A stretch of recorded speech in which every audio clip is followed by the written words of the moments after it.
Naya Rivera, or as many people know her, Antana Lopez, from her role in the famous American TV series Glee, is a young actress from Puerto Rico, an island associated with the United States, but not a state itself. She grew up in the world of entertainment, acting, and modeling for several years, until she landed a significant role in the beloved musical series, Glee, becoming extremely famous. In 2014, she married the actor Ryan Dorsey for 5 years and had a son with him before they separated. Her son, Josie, has become her entire world. Here, we won't discuss Naya's achievements, but rather talk about her mysterious death story, which still raises many doubts and conceals some aspects unknown to anyone.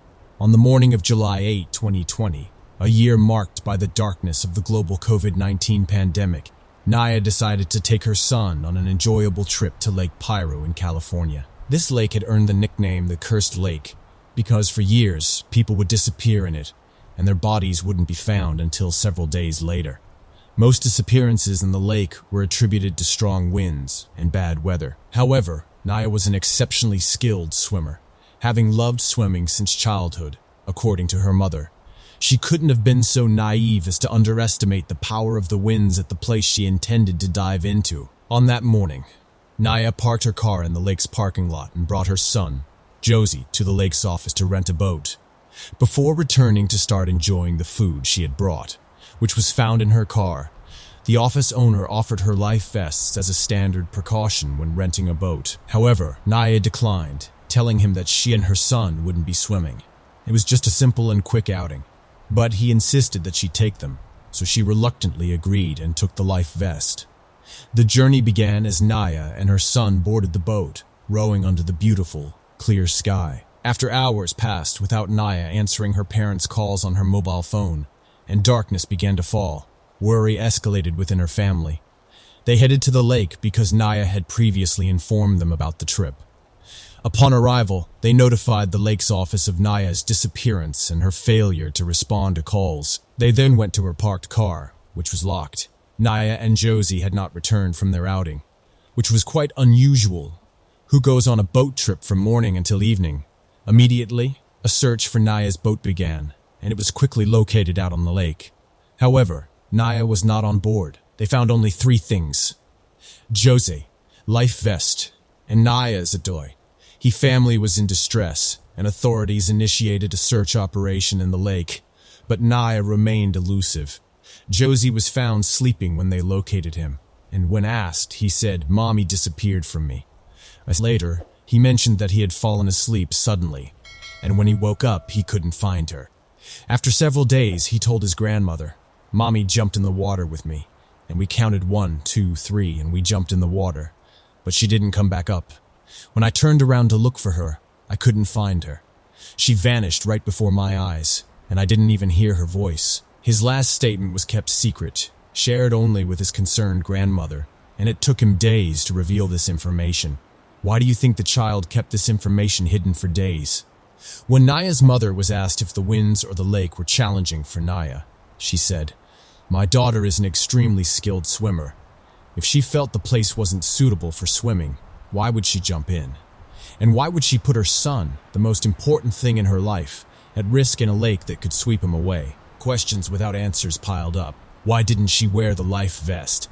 Why didn't she make her son wear it? Why did she place her ID card next to her son before jumping, if her son's account is accurate? Why did Naya decide to jump in the first place when it was just a boat outing?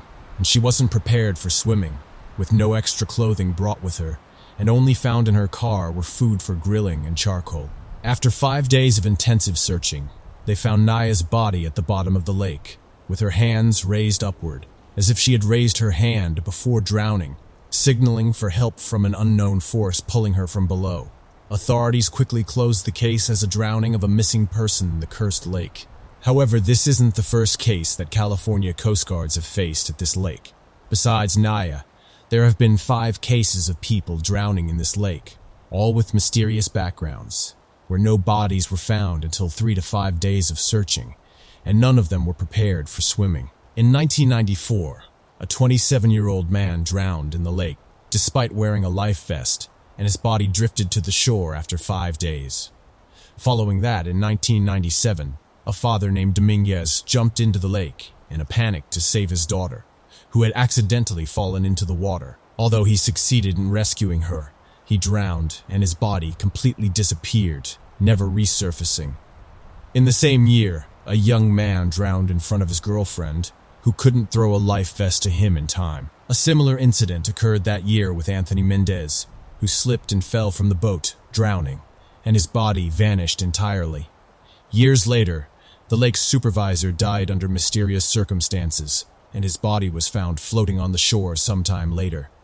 Does something unknown reside in this lake? Is it truly cursed, or is it a matter of fate and coincidence? Have you ever heard stories about the soul leaving the body? Surely, you've heard many stories about this, especially during sleep, but no one knows the true nature of these stories, or whether their tellers are merely imagining it. The story we're discussing is narrated by a lady who insists she saw it with her own eyes, but she still doesn't know whether what she saw was a dream, or if she was hallucinating due to shock. The lady says that one day, she was on a trip with her husband outside the house. While they were in the car, they passed by a motorcycle with two young men riding it at high speed. Suddenly, a car from behind crashed into the motorcycle with great force, causing the two young men to be thrown from the bike. One of them collided with a concrete barrier on the road, fell to the ground, and died instantly. The scene was horrifying and tragic, and the lady was in a state of shock as she watched the accident unfold. While she was looking at the deceased young man, she saw his soul seemingly departing from his body, as if it was detaching itself. It flew above the blood-covered corpse. The lady collapsed and began screaming and crying, unable to believe what her eyes had witnessed. She wondered if she was dreaming and forcefully closed her eyes for a few moments, then opened them and looked around. The other young man was lying in the middle of the road, but he was alive, and his heart was still beating. Unfortunately, another car was approaching at high speed, and its driver didn't see the person lying in the middle of the road. The car ran over him. The lady, still crying heavily, said she heard the sound of bones breaking, and then she saw him seemingly leaving his body as well. This incident only added to her terror, and she entered a hysterical state. Eventually, the ambulance arrived and took away the two bodies. When her husband returned to the car, he tried to calm her down, but she was in a complete breakdown and couldn't speak. He took her to the hospital, where they gave her some sedatives, and she fell asleep. When she woke up and asked about the two young men, her mother lied to her, saying they were still alive and had been taken to the hospital by the ambulance. For several months after the accident, she couldn't sleep because she kept seeing the incident whenever she closed her eyes, leading her to scream. Her mother would reassure her that the young men were still alive, but she insisted that she had seen them detach from their bodies with her own eyes. The girl remained convinced that what she had witnessed was real, and every time she passed by the highway where the accident occurred, she felt anxiety and tension, as if something was gripping her chest and taking her breath away. On the 14th day of May in the year 2004, the young man Brandon Swanson disappeared from Marshall County in Minnesota at 2 o'clock after midnight. Swanson's mother says there is no justification for his disappearance, and they are still awaiting his return to this day. The story begins on the last days of high school. Brandon Swanson and a group of friends decided to celebrate the end of the school year. The party ended around 2 o'clock after midnight. Brandon Swanson decided to head back to his home in Marshall County, Minnesota, but his car ended up in a ditch. He was stranded by the side of the road and tried to call his friends for help, but none of them answered their phones. In the end, he decided to call his parents, assuring them that he was not injured and was in good condition. However, he couldn't get his car back on the road and needed assistance. He described the location he was in to them, and immediately, his parents decided to go and rescue him. They asked him to stay in touch with them. When Brandon Swanson's parents arrived at his location, they turned on the car lights. However, strangely, he told them that he couldn't see them and couldn't see their cars. So he decided to turn on his car's lights so that his parents could see him. But they still couldn't see him. Frustrated, Brandon Swanson decided to exit his car and get out of the ditch.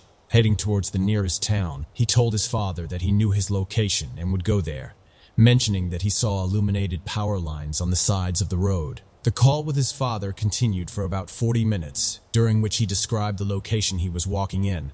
The call ended at 2:10 a.m. Brandon Swanson exclaimed. "Damn."